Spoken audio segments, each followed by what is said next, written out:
পুজোর পর নির্বাচন হবে দুর্গাপুর নগর নিগমে। তার আগে ডিলিমিটেশন থেকে শুরু করে চূড়ান্ত ভোটার তালিকা তৈরি করে রাজ্য নির্বাচন কমিশনকে সহযোগিতা করবে রাজ্য সরকার। বৃহস্পতিবার দুর্গাপুরে প্রশাসনিক বৈঠক সেরে সাংবাদিক সম্মেলন করে এই কথা জানালেন রাজ্যের মুখ্যমন্ত্রী শুভেন্দু অধিকারী। এদিন মুখ্যমন্ত্রী দুর্গাপুরবাসীর উদ্দেশ্যে বলেন, তৃণমূল কংগ্রেসের মতো ভোট চুরি করে জিততে চায় না বিজেপি।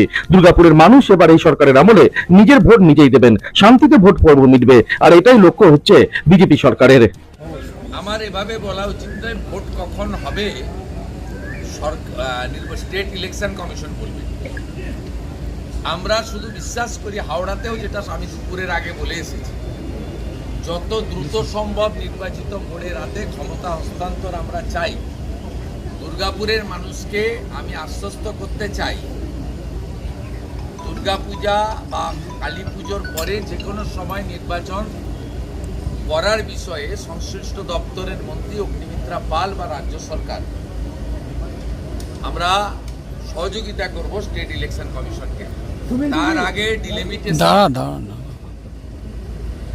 চূড়ান্ত ভোটার তালিকা প্রকাশ এবং এখন যে নাগরিক পরিষেবাটা চালু করা দরকার, এই কাজটা করার জন্য আমরা নির্দেশিকা বলেছি এবং মাননীয় মন্ত্রী নিজে মনিটরিং করছেন প্রধান সচিবকে নিয়ে। শুধু একটা কথা আমি দুর্গাপুরের মানুষকে আশ্বস্ত করতে চাই, 2017 সালে আপনারা দুর্গাপুর কর্পোরেশনের ভোটে কেউ ভোট দিতে পারেন। ভারতীয় জনতা পার্টির শাসনকালে কোনো নির্বাচনে কোনো ভোটার ভোটাধিকার থেকে বঞ্চিত হবেন না। আমাদের সময়কালে একটি রিপোল চলছে, ফলতাতে আপনারা শত চেষ্টা করেও উৎসবের পরিবেশ ছাড়া অন্য কিছু ছবি দেখাতে পারেন। 2017 সালে শেষবার ভোট হয়েছিল দুর্গাপুর নগর নিগমে। ক্ষমতায় ছিল তৃণমূল কংগ্রেস। এরপর থেকে দুর্গাপুরের 43টি ওয়ার্ডে ভোট না করিয়ে প্রশাসক মন্ডলী বসিয়ে নাগরিক পরিষেবা দেওয়া হচ্ছিল। স্বাভাবিকভাবেই নাগরিক পরিষেবা ভেঙে পড়েছিল বলে অভিযোগ ছিল বিরোধীদের।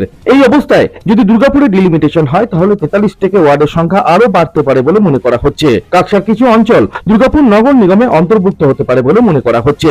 এদিকে সামনেই বর্ষার মৌসুম শুরু হচ্ছে। বন্যার তাণ্ডব রুখতে আগে ভাগে রাজ্য সরকার বেশ কিছু সিদ্ধান্ত নিল বৃহস্পতিবারের প্রশাসনিক বৈঠক থেকে। আইএস পদমর্যাদার অফিসার সুরেশকে মাথায় রেখে নিম্ন দামোদর, ঘাটাল, মালদা, কাঁদি ও উত্তরবঙ্গ এই 5টি জোনে ভাগ করা হলো বন্যা কবলিত এলাকাগুলোকে। এই জোন সেচ দপ্তরের সাথে সমন্বয় রক্ষা করে বন্যার তাণ্ডব সম্মিলিতভাবে রুখবে বলে জানিয়ে দিলেন রাজ্যের মুখ্যমন্ত্রী শুভেন্দু অধিকারী। চেয়ারম্যান আইএস সুরেশ কুমারকে রেখে মিটিং হয়ে গেছে, কোঅর্ডিনেশন মিটিংও হয়ে গেছে। আমরা 5টা জোনে ভাগ করেছি।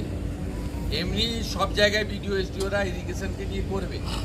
5টা জোনে ভাগ করেছি আমরা, নিম্ন দামোদর, ঘাটাল, কান্দি, মালদা, উত্তরবঙ্গ, 5টা জোনে বিভিন্নভাবে ভাগ করা হয়েছে, যেখানে এই জলে মনসুনের সময় বিগত দিনে ঘটনাগুলো ঘটে এবং মানুষ কষ্ট পায়। আমরা এক্ষুনি 100% সলিউশন করতে পারবো না, কারণ আমরা একদম খুব অল্প সময়ের জন্য দায়িত্ব নিয়েছি। কিন্তু সরকার গ্যালাস সরকার হবে না, আর পাহাড়ে মানুষ ভেসে চলে যাবে আর মুখ্যমন্ত্রী মা দুর্গাকে নিয়ে প্যারেড করবেন, এসব কাজ এই সরকার করবে না। এটা সংবেদনশীল সরকার, সচেতন সরকার, জনগণের প্রতি দায়বদ্ধ থাকা সরকার। তার জন্য প্রি মনসুনের যা যা কাজ করা উচিত আমাদের ক্যাপাসিটির মধ্যে আছে, আমরা স্টার্ট করে দিয়েছি। দুর্গাপুরের প্রশাসনিক বৈঠকে বাঁকুড়া, বীরভূম, পুরুলিয়া ও 2 বর্ধমান জেলার প্রশাসনিক আধিকারিকরা অংশ নিয়েছিলেন। একই সাথে ছিলেন এই 5 জেলার বিজেপি সাংসদ ও বিধায়করা। মানুষের সমস্যা সমাধানে একটি টিম তৈরি করে উন্নয়নের কর্মকাণ্ডকে মানুষের কাছে পৌঁছে দেওয়ার বার্তা দেন মুখ্যমন্ত্রী শুভেন্দু অধিকারী। দুর্গাপুর থেকে অনুরাধা সেনগুপ্তের রিপোর্ট, খাঁটি খবর।